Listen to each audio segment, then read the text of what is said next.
Assalamualaikum warahmatullahi wabarakatuh.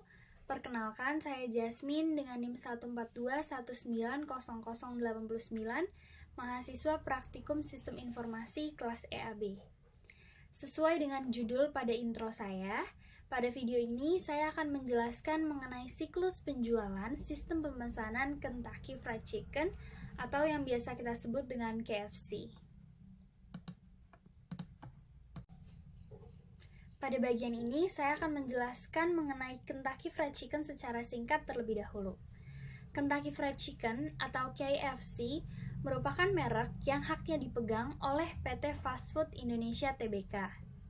Pada awal mulanya, KFC didirikan oleh keluarga Galail pada tahun 1978 dan seiring dengan perkembangannya, manajemen memutuskan untuk bergabung dengan Salim Group. Selanjutnya pasti akan timbul pertanyaan, apa sih pentingnya sistem pemesanan dalam kegiatan jual beli? Ini merupakan salah satu sebab saya memilih materi mengenai sistem pemesanan. Sistem pemesanan dikatakan penting sebab sistem pemesanan akan memengaruhi kepuasan pelanggan dan menentukan jadi atau tidaknya pelanggan untuk melakukan suatu pembelian. Sebagai contoh, apabila suatu sistem pemesanan sifatnya terlalu kompleks, hal ini dapat saja membuat pelanggan memutuskan tidak melakukan kegiatan pembelian pada usaha tersebut. Sistem pemesanan yang baik itu sendiri memiliki kriteria seperti mudah, praktis, cepat, adanya rincian yang jelas atau produk baik barang maupun jasa yang dijual, serta adanya feedback kepada pelanggan terkait dengan pemesanan yang dilakukan.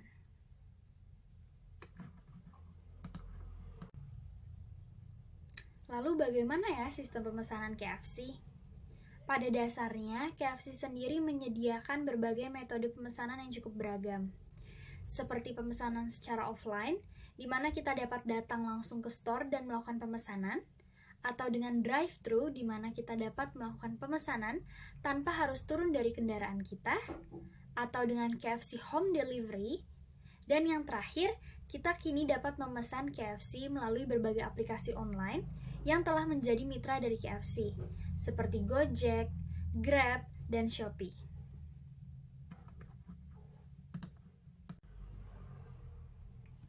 Nah, pada bagian ini saya akan menjelaskan mengenai diagram konteks dari sistem pemesanan KFC. Berdasarkan gambar yang telah saya sisipkan tersebut, diketahui bahwasanya terdapat 4 entitas yang terlibat dalam sistem pemesanan ini. Yang pertama adalah pelanggan. Pelanggan di sini merupakan kunci penting dari berlangsungnya sistem pemesanan. Mengapa dapat dikatakan demikian? Dikarenakan tanpa adanya pelanggan, maka kegiatan jual beli pun tidak akan terjadi, yang artinya sistem pemesanan pun tidak akan terjadi. Yang kedua, ojek online. Ojek online di sini berperan sebagai pihak yang diutus oleh pelanggan untuk melakukan pemesanan kepada store KFC. Dan yang ketiga, kasir. Kasir di sini berperan untuk melayani pelanggan yang melakukan pemesanan secara offline maupun ojek online yang merupakan pemesan secara offline. Dan yang keempat merupakan yang terakhir, bagian produksi.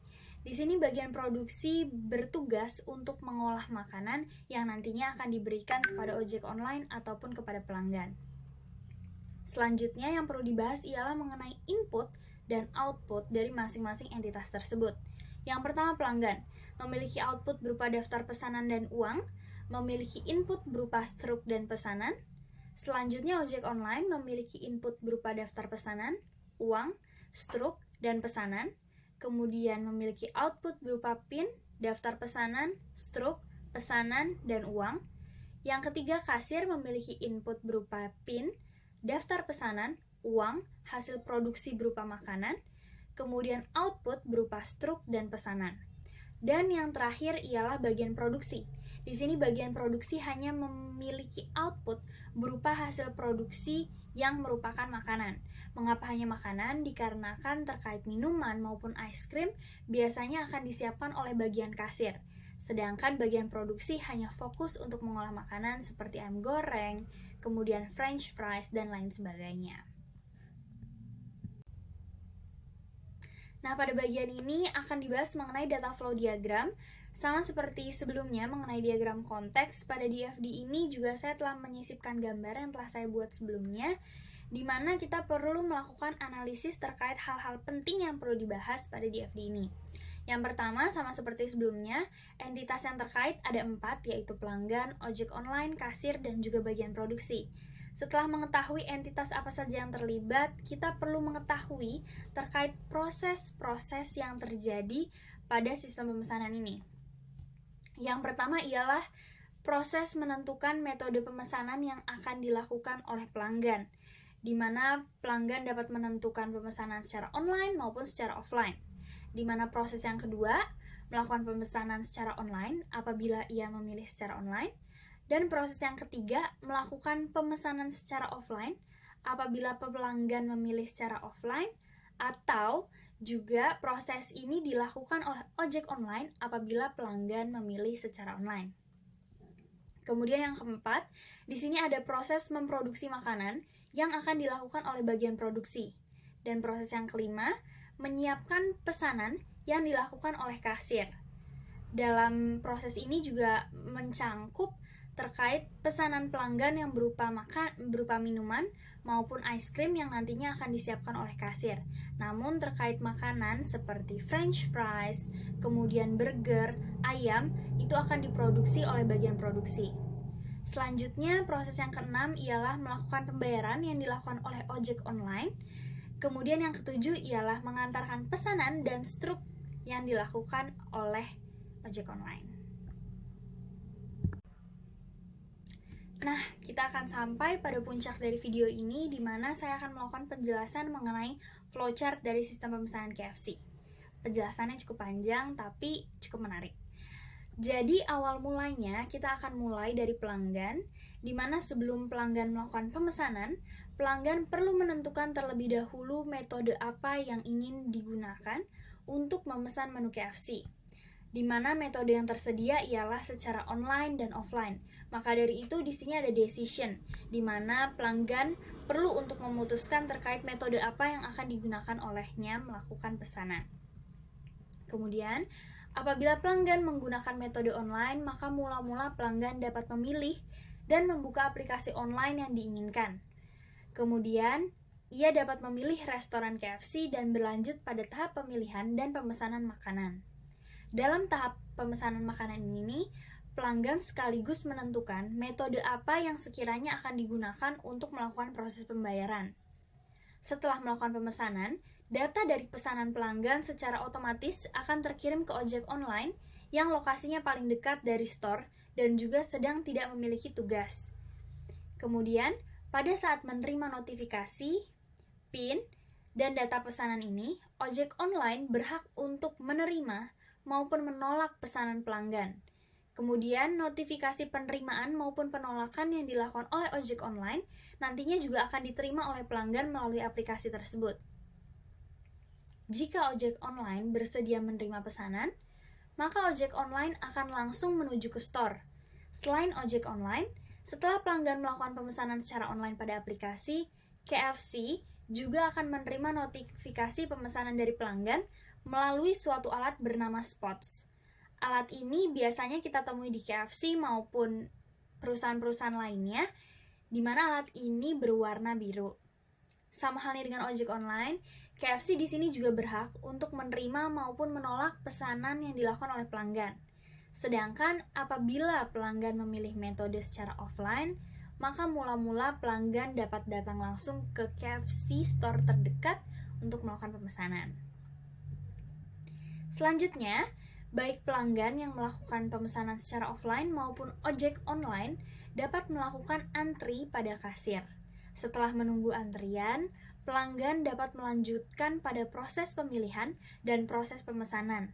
Hal ini juga mencangkup proses pembayaran. Sedangkan, ojek online dapat langsung menyebutkan PIN kepada bagian kasir, seperti yang sebelumnya telah saya jelaskan, bahwa ojek online ini menerima PIN dari aplikasi tersebut. Yang mana PIN ini nantinya akan dimasukkan pada alat yang telah saya sebutkan pula sebelumnya bernama Spots pada KFC, sehingga pemrosesan pesanan dapat dilanjutkan. Setelah mengetahui data pesanan, bagian kasir akan melakukan pengecekan ketersediaan menu yang dipesan pada etalase warmer KFC. Etalase warmer KFC itu merupakan etalase yang berada di bagian belakang kasir. Biasanya di dalamnya itu terdiri dari makanan-makanan yang harus tetap dijaga kehangatannya, dijaga suhunya, seperti ayam goreng, kemudian french fries, dan burger. Di mana makanan yang tersedia pada etalase warmer ini diproduksi dan ditempatkan pada etalase warmer oleh bagian produksi. Apabila ternyata pesanan tidak tersedia, maka bagian kasir akan memberitahu ojek online yang bertugas untuk menyampaikan kepada pelanggan. Selanjutnya, ojek online ini akan meneruskan informasi ketidaktersediaan menu tersebut dan menanyakan apakah pelanggan ingin mengganti atau membatalkan menu yang tidak ada tersebut. Setelah mendapatkan keputusan dari pelanggan, maka dari itu di sini akan terjadi decision lagi yang dilakukan oleh pelanggan. Informasi tersebut nantinya akan diteruskan kepada bagian kasir melalui ojek online. Di sisi lain, pelanggan yang melakukan pemesanan secara online dan telah menunggu antrian dapat langsung menyebutkan nama menu yang akan dipesannya. Kemudian, bagian kasir dapat melanjutkan proses pesanan yang dilakukan baik ojek online maupun pelanggan yang melakukan pemesanan secara offline dengan menginput data pesanan pada sistem utamanya. Sistem utama KFC sendiri merupakan komputer yang biasanya digunakan untuk menginput makanan maupun minuman yang kita pesan. Setelah penginputan selesai, maka kasir akan memberitahu total pembayaran yang harus dilakukan. Lalu setelah menerima pembayaran, maka bagian kasir akan memberikan struk dan juga produk yang dipesan baik berupa makanan maupun minuman. Untuk ojek online, setelah menerima struk dan produk pesanan, tahapan berikutnya ialah mengantarkan pada pelanggan sesuai dengan alamat yang tertera pada aplikasi online tersebut. Setelah menerima, pelanggan, dalam hal ini yang melakukan pemesanan secara online, dapat melakukan pembayaran apabila pada tahap pemesanan memilih metode pembayaran secara tunai. Setelah melakukan pembahasan mengenai diagram konteks, DFD, dan juga flowchart, kita perlu juga nih membahas mengenai analisis pengendalian sistem pemesanan KFC berdasarkan 178. Yang pertama terkait otorisasi transaksi. Jadi berdasarkan pembahasan-pembahasan kita sebelumnya, diketahui otorisasi transaksi yang dilakukan oleh sistem pemesanan KFC ini sangatlah baik dikarenakan adanya otorisasi transaksi yang dilakukan oleh pelanggan maupun ojek online terkait pemesanan yang dilakukan. Kemudian yang kedua ada pemisahan tugas, di mana pemisahan tugas ini telah berjalanan dengan baik, di mana bagian produksi bertugas sebagai pengolah makanan dan bagian kasir bertugas untuk menyiapkan pesanan dan juga menerima uang. Yang ketiga, supervisi. Supervisi ini memang tidak terdapat di flowchart, yang artinya memang tidak ada kaitannya langsung dengan sistem pemesanan. Namun seperti yang kita ketahui pada dasarnya di KFC ini terdapat supervisor yang gunanya adalah mengawasi segala kegiatan yang terjadi pada setiap store KFC. Kemudian yang keempat, catatan akuntansi. Catatan yang akuntansi yang dihasilkan ini juga cukup memadai ya, apalagi dengan adanya struk pembelian, di mana struk pembelian ini juga akan berguna bagi pelanggan maupun ojek online. Yang kelima, pengendalian akses. Pengendalian akses ini telah dilakukan dengan baik, dikarenakan pihak yang memiliki wewenang untuk mengoperasikan alat mesin kasir maupun sistem utama komputer tadi hanyalah bagian kasir. Dan yang terakhir ialah verifikasi independen. Adanya verifikasi independen yang memadai pada sistem ini, dikarenakan adanya keterlibatan aplikasi online dan adanya alat spots yang dapat menelusuri berbagai transaksi online yang terjadi. Sekian pemaparan materi yang dapat saya sampaikan pada video kali ini. Semoga video ini dapat bermanfaat bagi saya dan juga teman-teman yang menonton video ini. Selain itu, saya juga ingin mengucapkan terima kasih kepada Ibu Indah Kartika Sandi selaku dosen praktikum sistem informasi saya.